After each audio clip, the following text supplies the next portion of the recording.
बच्चा, welcome to our channel royal classes. तो आज हम बात करने वाले हैं हमारे क्लास 12th मैग्नेटिज्म वाले चैप्टर के बारे में, और उसमें भी आज हम स्टार्ट करने वाले हैं हमारा मोस्ट इम्पोर्टेंट टॉपिक मैग्नेटिज्म का, जो आपके पेपर के अंदर डैम श्योर है कि मिलेगा ही मिलेगा। यस, सच में बहुत इंपॉर्टेंट टॉपिक है। तो वीडियो को लास्ट तक देखना, चैनल को लाइक शेयर एंड सब्सक्राइब करना बिल्कुल भी नहीं भूलना। तो बेसिकली आज जो हम पढ़ने वाले हैं मूविंग कॉइल गैल्वेनोमीटर। क्वेश्चन आता ही आता पेपर एमसीजी के बारे में। अरे एमसीजी बहुत सब लिखाते हैं, म्युनिसिपल कॉर्पोरेशन ऑफ गवर्नमेंट। नहीं, एसएसटी गई, एमसीजी वो नहीं है। हर जगह लिखा हुआ दिखता है, कहते कि हम क्या करें। बट यहाँ एमसीजी हमारे फिजिक्स का एमसीजी, अब हमें एमसीजी दिखेगा ही नहीं जब हम इसे पढ़ लेंगे। हमें क्या दिखेगा? Moving coil galvanometer. अरे ये वर्ड तो आपने सुना हुआ है ना, गैल्वेनोमीटर। यस, क्या है गैल्वेनोमीटर? गैल्वेनोमीटर एक डिवाइस है जो क्या करता है? यस, करंट को डिटेक्ट करता है। Yes, not major, it detect the small amount of current का जो स्मॉल अमाउंट है उसको डिटेक्ट करने का काम किसका होता है? हमारे मूविंग कॉइल गैल्वेनोमीटर का। It means it is a device, ये एक डिवाइस है विच इज यूज्ड, जो किस लिए यूज हो रहा है? Which is used for detect any जो small, basically detect the small amount of current. बिल्कुल जो स्मॉल अमाउंट ऑफ करंट जो हमारा एमीटर नहीं देख सकता, नहीं मेजर कर सकता, उसको भी हमारा एमसीजी, हमारा मूविंग कॉइल गैल्वेनोमीटर मेजर करके दे देता है। ठीक है, अमाउंट ऑफ स्मॉल करंट को जो डिटेक्ट करता है उस डिवाइस का नाम, डिवाइसेस सारे इंपॉर्टेंट है, बोलो पोटेंशियोमीटर पढ़ा, व्हीटस्टोन पढ़ा, तो ऐसे ही एमसीजी भी आपको खुद से पता चलने लग जाएगा कि भाई ये भी इंपॉर्टेंट है ना।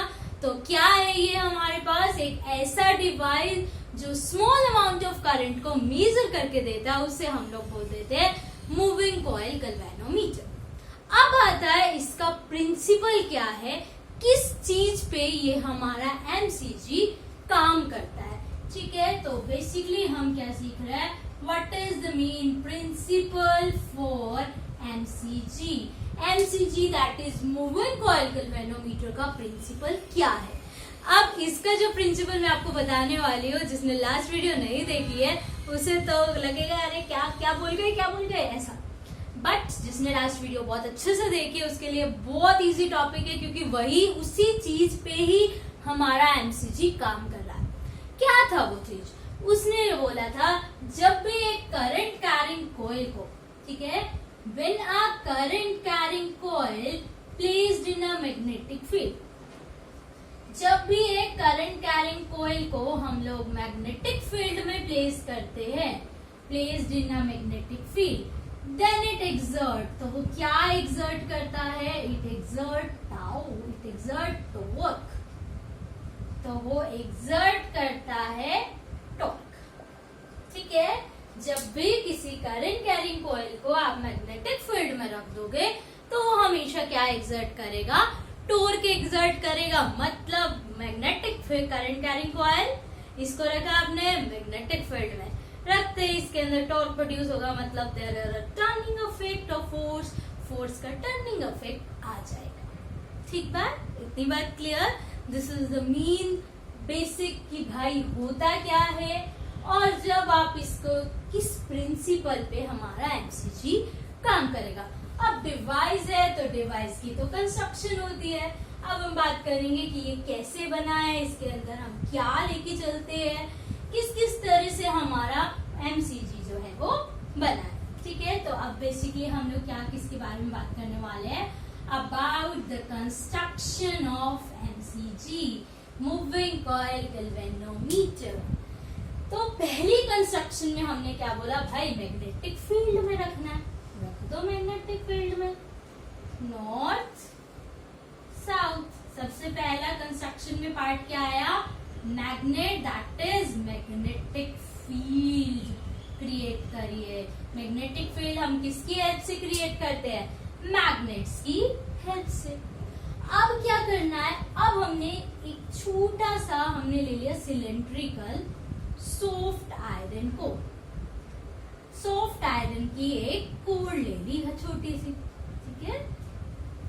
सिलेंड्रिकल ली है, आप इसको स्फेरिकल भी ले सकते हैं, ठीक है, जैसा भी लेंगे। अगर स्फेरिकल लेंगे, सिलेंड्रिकल लेंगे, ये सॉफ्ट आयरन की बनी हुई हमने एक कोर ले ली। इसको नाम दे दिया हमने एन, ठीक है। तो सेकेंड चीज आपने क्या लेना है? अ सॉफ्ट आयरन कोर, ठीक है। अब क्या करना है? यहाँ पे इस कोर के ऊपर एक इंसुलेटेड कॉपर वायर को राउंड कर देना है, वाउंड कर देना है, जिसकी वजह से ये किसका काम करने लग जाएगा? एक रेक्टेंगुलर कोइल का, ठीक है।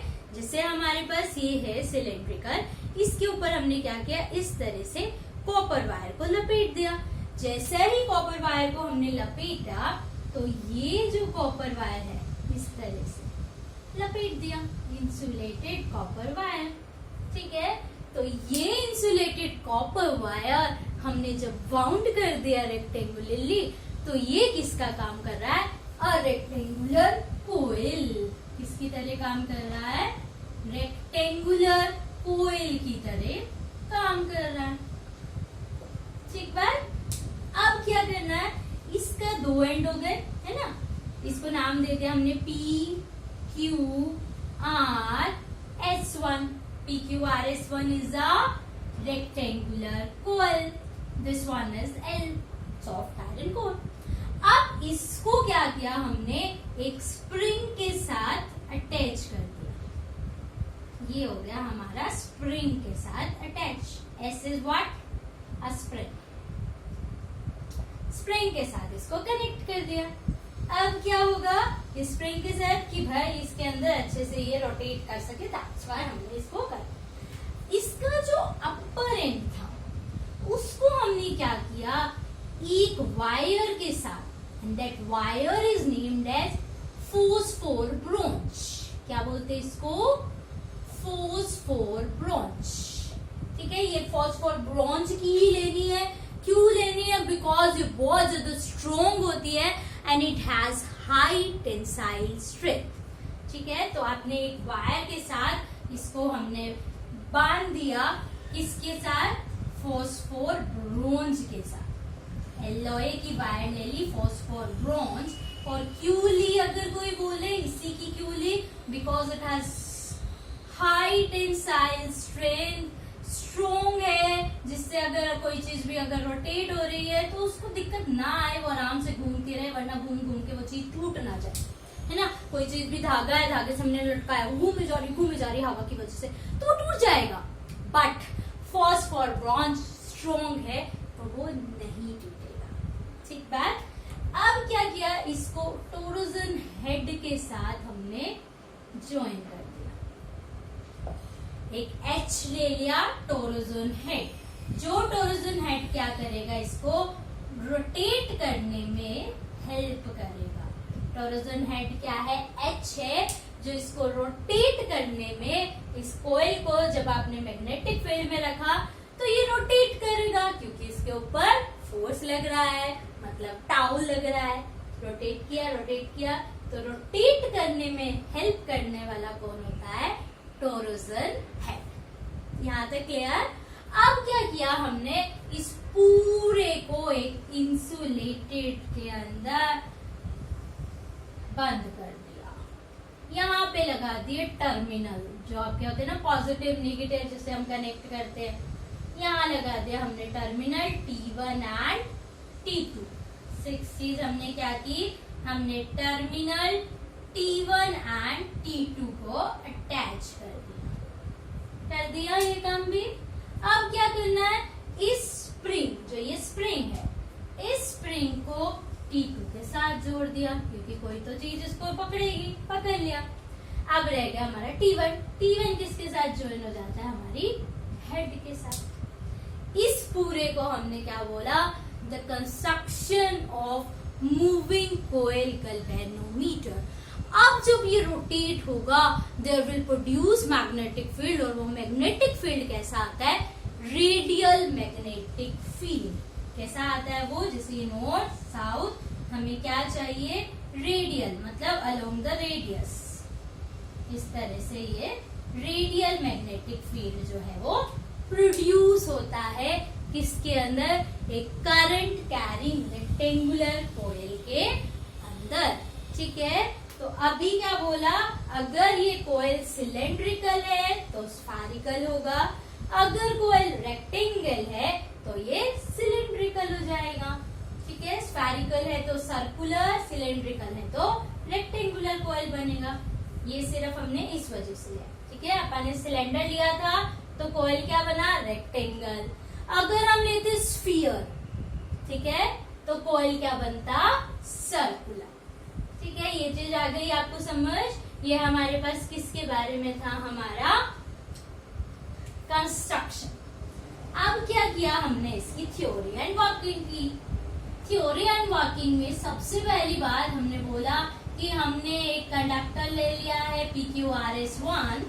ठीक है, जैसा ही इस PQRS1 को हमने इलेक्ट्रिक फील्ड में रखा, इट एक्सर्ट मैग्नेटिक फील्ड, और जो ये मैग्नेटिक फील्ड एक्सर्ट कर रहा है उसमें क्या प्रोड्यूस हो रहा है, टाउ प्रोड्यूस हो रहा है। It's a principle of MCG, और ये चीज हमने पूरे टॉपिक में पढ़ा है। जब भी करंट कैरिंग कॉइल को मैग्नेटिक फील्ड में रखते हैं, इट एक्सर्ट टॉर्क। तो टॉर्क का फॉर्मूला यहाँ पर क्या आ गया हमारे पास, NIBA cos थीटा। ठीक बात। अब ये cos थीटा क्या होता है, तो बोला cos थीटा आपके पास क्या हो जाएगा, क्योंकि हमने रेडियल मैग्नेटिक फील्ड चाहिए, so theta becomes 0, so we have getting maximum torque. Torque हमें मैक्सिमम मिले, ज्यादा से ज्यादा मिले, इसीलिए हम लोग क्या ले लेते हैं, cos 0। So torque become NIBA cos 0 is what, tau की वैल्यू हमने फाइंड आउट कर दी। अब जब ये रोटेट कर रहा है तो इसके अंदर हम क्या कह रहे हैं, रेस्टोरिंग टॉर्क आ रहा है, मतलब किसी न किसी एंगल से ये रोटेट कर रहा है। जब भी किसी एंगल से रोटेट कर रहा है तो हम बोलते हैं let theta be the twist angle. Theta क्या है हमारे पास, एक ट्विस्ट एंगल है। ठीक है, थीटा क्या है आपके पास, एक ट्विस्ट एंगल है जिससे ये रोटेट कर रहा है। तो जब ये रोटेट कर रहा है तो उस टाइम पे जो टाउ प्रोड्यूस हो रहा है वो हो रहा है की थीटा। ठीक बात। की क्या है, रेस्टोरिंग फोर्स, क्योंकि रोटेट कर रहा है तो रेस्टोरिंग चीज आती है। अब ये दोनों ही टाउ है तो कंपेयर 1 and 2 को कंपेयर कर दो। ठीक है, कंपेयर 1 and 2 कंपेयर किया तो क्या आया, NIBA equals to K theta. ठीक है, NIBA equals to theta, so theta become NIBA upon में K equals to theta. N क्या है, that number of turns, B is the magnetic field, A is the area and K is the constant, restoring force constant। तो so यहाँ से हमें क्या पता चला, that theta is directly proportional to I। Theta is what, twist. जितना ज्यादा हम करंट देंगे उतना ज्यादा उसके अंदर ट्विस्ट प्रोड्यूस होगा, उतना ज्यादा ही वो मूव कर पाएगा। तो यहाँ से हमने फाइंड आउट कर दिया दैट थीटा, दैट जो ट्विस्ट है वो ट्विस्ट डिपेंड करता है आई के ऊपर। यही चीज हम कह रहे हैं, यहाँ पर हमने T1 T2 यहाँ पर वो लगा है। जैसा ही करंट अगर हमने लेट किया कि यहाँ पर करंट ऊपर की तरफ है, यहाँ करंट नीचे की तरफ, इस तरह से करंट फ्लो कर रहा है। तो जब करंट ऊपर की तरफ है तो डिफ्लेक्शन हो रही है इस साइड। ठीक है, उसके अंदर गैल्वेनोमीटर अगर किसी ने देखा है तो उसके अंदर सिर्फ एक नीडल लगी होती है यहाँ पर, और वो जैसे ही करंट आता है तो डिफ्लेक्शन, ऐसे डिफ्लेक्शन दिखाता है, नथिंग एल्स। ठीक है, तो अब क्या हुआ कि जैसे ही हम करंट ज्यादा दे रहे हैं तो करंट ऊपर है तो पहले डिफ्लेक्शन इस साइड, और करंट अगर आपके पास डाउनवर्ड है तो डिफ्लेक्शन इस साइड होगा। आप क्या बोले, जितना ज्यादा ये रोटेट होगा, जितना ज्यादा आप करंट दोगे उतना ज्यादा ही वो रोटेट होगा, उतना ज्यादा ही उसके अंदर डिफ्लेक्शन आ जाएगा। ठीक है, तो ये हमारे पास पूरा टॉपिक किसका हमारे पास दो चीजें और आती है. First one is current sensitivity and second one is voltage sensitivity.